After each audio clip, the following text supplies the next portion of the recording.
Today we are going to cover 9.5, which is composition of transformation. And again, what composition of transformation generally means is we're doing transformation more than one, applying two or more. So there's going to be a couple of these where they actually have specific names. For example, this first page says a glide reflection is a transformation for which first we translate our original point, our pre-image, PQ, to the left, right, up, down, a certain amount, right?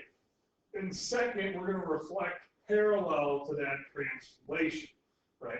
So looking at the diagram here quick, first step, they're translating, this is our translating, and then they're reflecting, and notice these parallel marks are on our translation, right? So we're reflecting parallel to the translation to get PQ to P prime to Q double prime, P double prime, right? This is how it's going to go. Now, it is a two-step process. It's not just automatically, we are way over there. So we'll do a couple of examples. The vertices of triangle ABC are 3, 2, 6, 3, and 7, 1. Find the image of the triangle ABC after the glide reflection.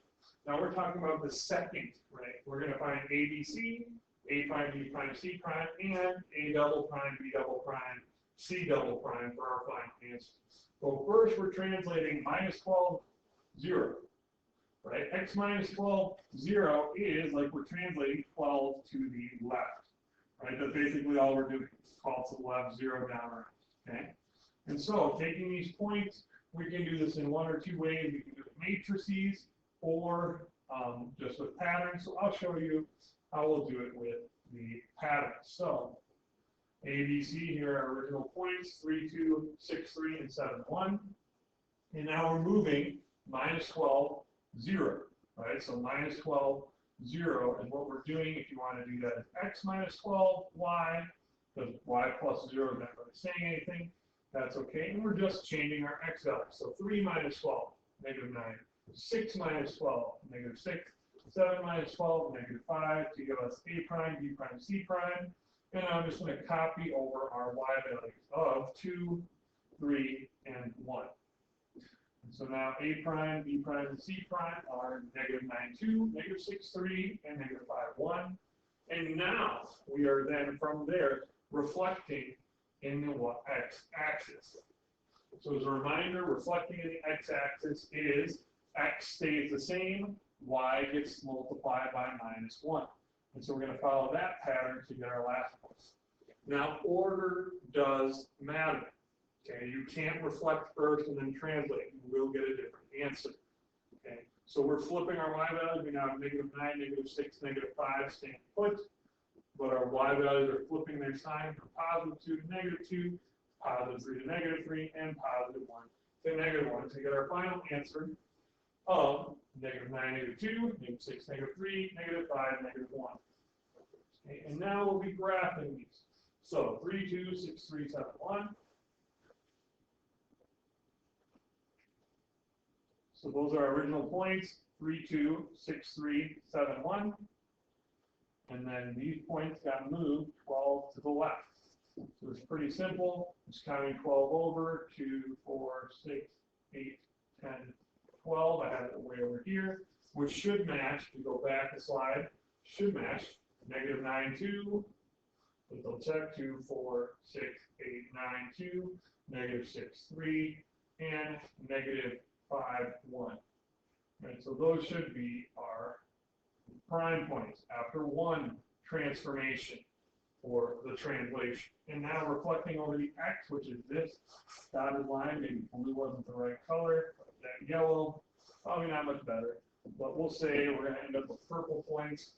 And so, again, how far are we away? We're 1 away, so going 1 further for C, 1, 2, 3 for B, so 1, 2, 3 further, and 2 for A, giving us these final points, which we can then double check. Make sure you label correctly, especially if you're using pen or pencil for your answer, that your answers are double prime. And then checking the points, let's make sure we're right. I got negative 5, negative 1 for C, and we match over here in the bottom right. Negative 6, negative 3, and negative 9, 2. Check and check. And the last two do match. And that would be a glide reflection.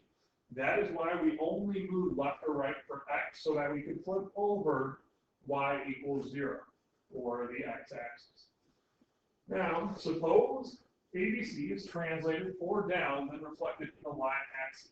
What are the images vertices? Okay, now it's asking those last points we use. So, doing the same idea. What if we had ABC, and we copy those points, 3, 2, 6, 3, 7, 1. What if we take those points and went 4 down, then reflected over the y-axis, right? So, go for it. 4 down. That would be x does nothing, y minus 4. So if I move like that, we're going 3 minus 2, 6 minus 1, 7 minus 3 is our A prime, B prime, C prime.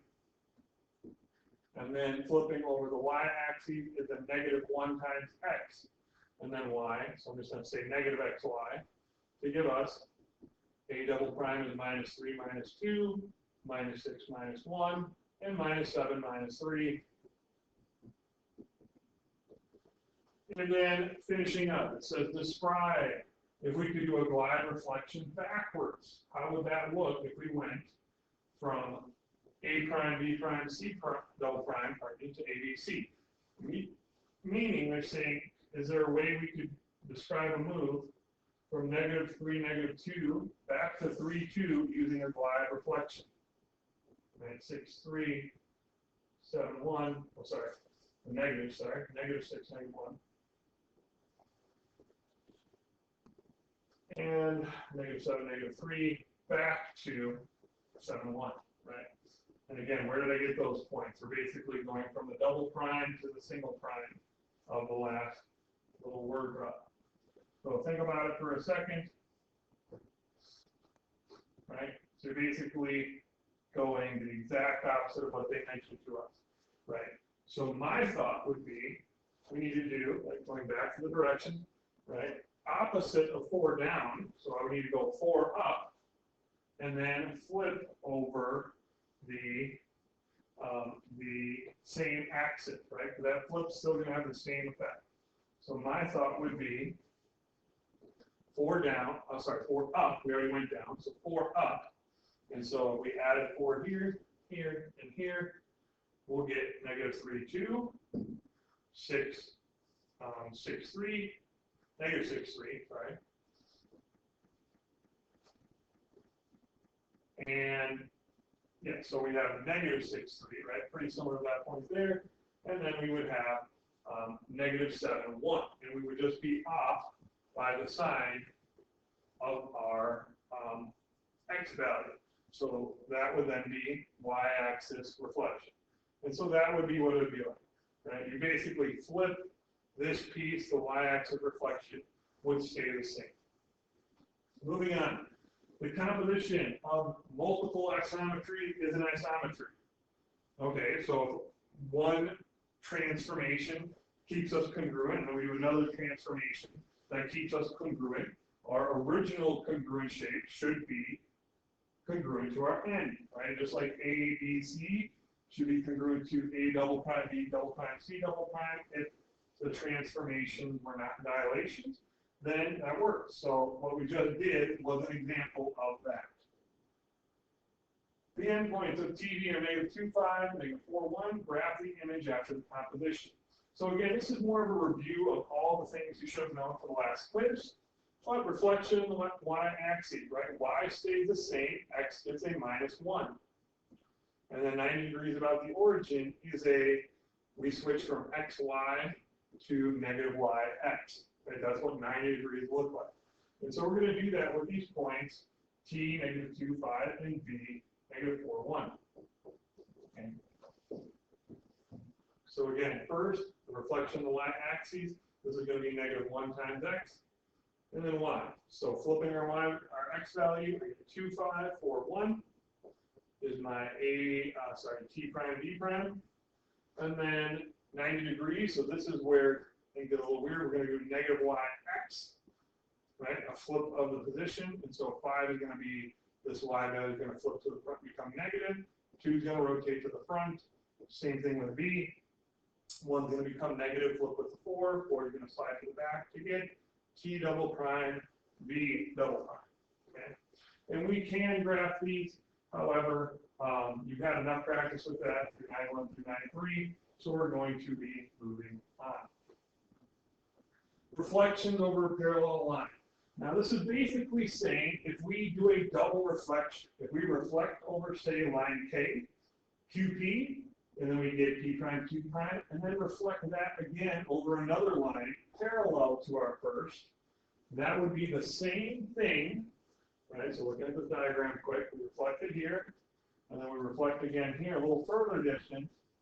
This would be the same thing as we just translated, right? And what would the translation distance be?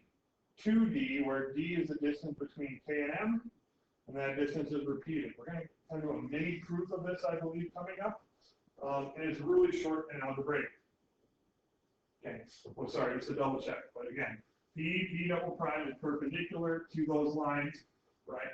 And P double prime equals 2D, where D is the distance between the lines that were parallel to each other that we were reflecting over. Mouthful. Now, here's how I like this proof to go. Again, just keeping it very short and simple. We're going to do congruent marks. Okay, so at the bottom here, we got P and P prime, right? The distance to X, say line K, is the same. Px is congruent to P prime X. Now, I would call this one over here Y. P prime Y is congruent to Y P double prime. And then if we make more points up here with the Q, the Q double prime, right? How can we prove, actually we only need the bottom, but how could we prove that that distance is 2 times D? Well, D equals P prime X plus P prime Y, right? Because it equals one congruent mark plus second congruent mark. But we can't really do the math like that, right? Well, that is the same as what P not prime X and P double prime Y, right? Because we've already listed that this is equal to this, P prime X is equal to Px, and P prime Y is congruent or equal to P double prime Y, right? These distances here are equal, and these distances here are equal.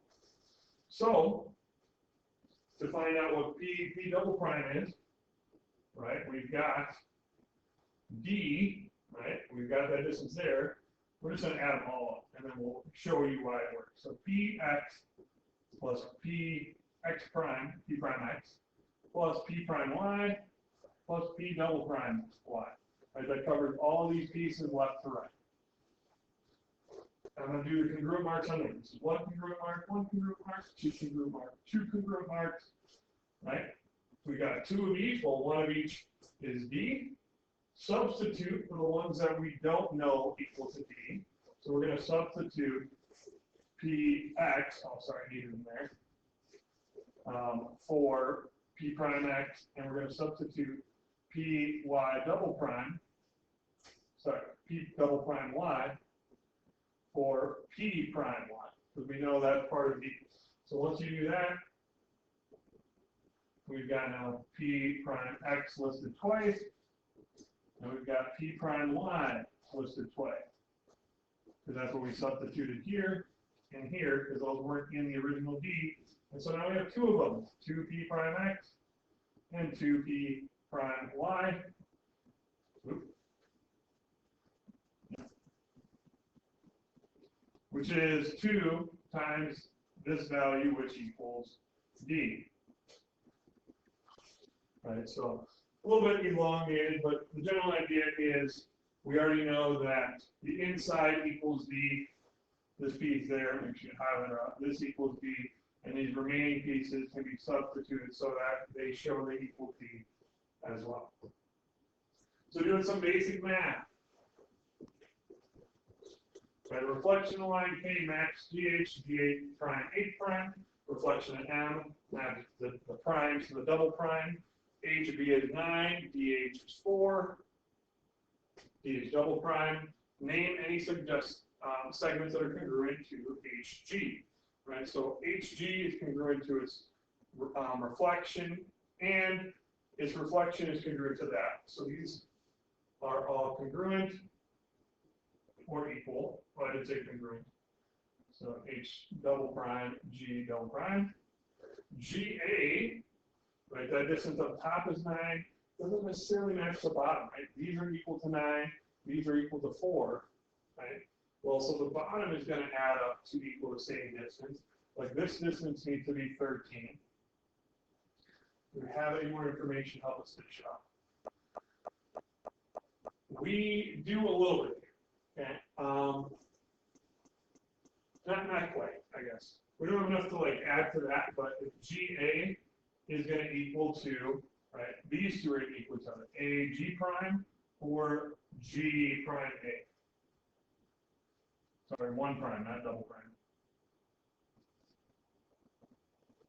HB equals 2H double prime, H prime B. Right, so they're just equal to their reflections.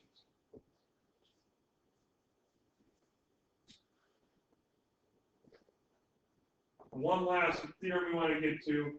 That last one was a repeat of what we had just done. So this is one of the basic theorems, but we got one last one. What about a double reflection? Right. So if lines K and M intersect at point P, then reflection over K followed by reflection M is the same as a rotation about P. Basically, they're doing a double reflection over lines that intersect. This reflects here and then reflects again.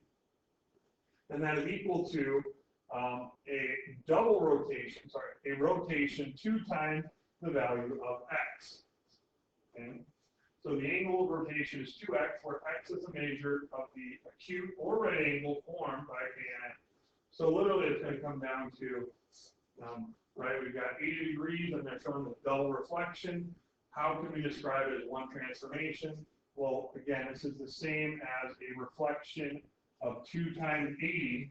So 2 times 80 is 160, and so it's a 160-degree rotation is equivalent to this double reflection.